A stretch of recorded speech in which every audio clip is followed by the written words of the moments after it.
আসসালামু আলাইকুম। কাজ এক, আমরা আমাদের ভালো লাগার গাছগুলোর একটি তালিকা তৈরি করতে পারি এবং বন্ধুখাতায় লিখে রাখতে পারি।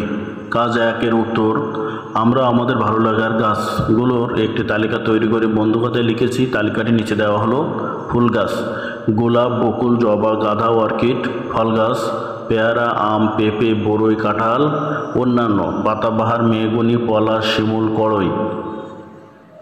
কাজ দুই, পছন্দের গাছটি নিয়ে তোমাদের ভাবনা প্রকাশ করো। পছন্দ মতো গাছ আঁকো অথবা পাতা এঁকে তাতে মনের মতো রং করো। রঙিন কাগজ কেটে আঠা দিয়ে কাগজে লাগিয়ে পছন্দ মতো কলস তৈরি করো। গাছের পাতায় রং লাগিয়ে তার ছাপ নিয়ে মনের মতো নকশা করো। কাজ দুয়ের উত্তর, গাছ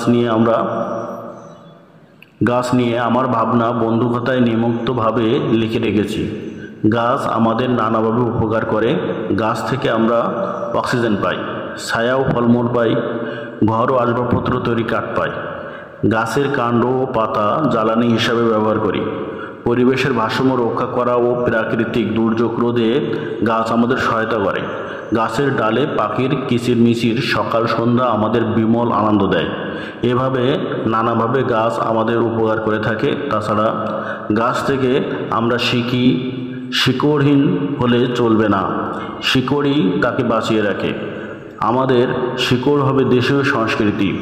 শিকড় ছাড়া গাছ যেমন মাটির উপর দাঁড়িয়ে থাকতে পারে না, তেমনি দেশীয় সংস্কৃতি ছাড়া বাঙালি জাতিসত্তার অস্তিত্ব ভাবা যায় না। পছন্দ মতো গাছ আঁকি অথবা পাতা এঁকে তাতে মনের মতো রং করি। আমার ভালো লাগার গাছ হিসাবে আমি আম গাছকে নির্বাচিত করেছি। এই গাছটি নিয়ে আমাদের ভাবনা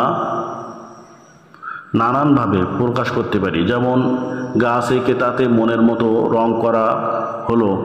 এই গাছের জন্য বিভিন্ন রঙের কাগজ প্রয়োজন পড়বে, যেমন সবুজ, খয়েরি, হলুদ ইত্যাদি। তার সাথে প্রয়োজন হবে সাদা আর্ট পেপার, কাঁচি এবং আঠা। পছন্দের গাছটিকে পর্যবেক্ষণ করি, তার পাতার আকার, ফলের রং এবং আকার, কাণ্ডের গুরুত্ব ইত্যাদি নোট করি।